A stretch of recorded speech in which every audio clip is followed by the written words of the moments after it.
महाभारत युद्ध की समाप्ति। दुर्योधन की प्राय सारी सेना युद्ध में मारी गई थी। अंततोगत्वा उसका भीमसेन के साथ युद्ध हुआ।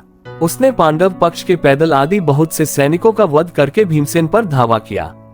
उस समय गदा से प्रहार करते हुए दुर्योधन के अन्य छोटे भाई भी भीमसेन के ही हाथ से मारे गए। अपने राजा दुर्योधन की ऐसी दशा देखकर और अपने पिता द्रोणाचार्य की मृत्यु का स्मरण कर अश्वत्थामा अधीर हो गया।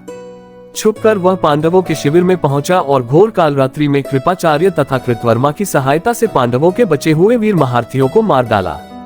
केवल यही नहीं, उसने पांडवों के 5 पुत्रों के सिर भी अश्वत्थामा ने काट डाले। अश्वत्थामा के इस कुकर्म की सभी ने निंदा की, यहाँ तक कि दुर्योधन तक को भी यह अच्छा नहीं लगा। पुत्रों के हत्या से दुखी द्रौपदी विलाप करने लगी। उसके विलाप को सुनकर अर्जुन ने उस नीच कर्म हत्यारे ब्राह्मण के सिर को काट डालने की प्रतिज्ञा की। अर्जुन की प्रतिज्ञा सुन अश्वत्थामा भाग निकला।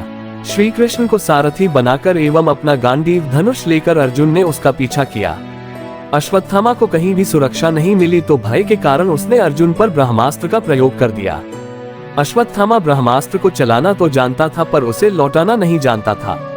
उस अति प्रचंड तेजों में अग्नि को अपनी ओर आता देख अर्जुन ने श्री कृष्ण से विनती की, हे जनार्दन, आप ही इस त्रिगुणमय सृष्टि को रचने वाले परमेश्वर हैं। सृष्टि के आदि और अंत में आप ही शेष रहते हैं। आप ही अपने भक्तजनों की रक्षा के लिए अवतार ग्रहण करते हैं। आप ही ब्रह्मा स्वरूप हो रचना करते हैं, आप ही विष्णु स्वरूप हो पालन करते हैं और आप ही रुद्र स्वरूप हो संहार करते हैं।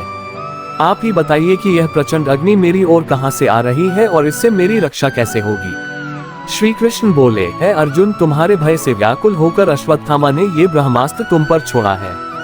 इससे बचने के लिए तुम्हें भी अपने ब्रह्मास्त्र का प्रयोग करना होगा, क्योंकि अन्य किसी अस्त्र से इसका निवारण नहीं हो सकता।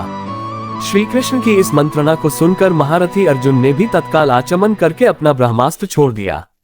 दोनों ब्रह्मास्त्र परस्पर भिड़ गए और प्रचंड अग्नि उत्पन्न होकर तीनों लोकों को तप्त करने लगी।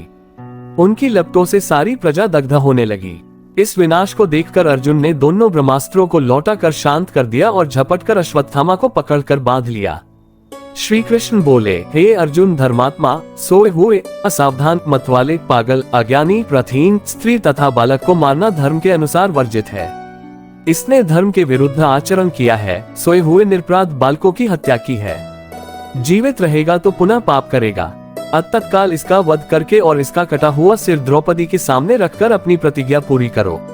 श्री कृष्ण के इन शब्दों को सुनने के बाद भी धीरवान अर्जुन को गुरुपुत्र पर दया ही आए और उन्होंने अश्वत्थामा को जीवित ही शिविर में ले जाकर द्रौपदी के सामने उपस्थित किया।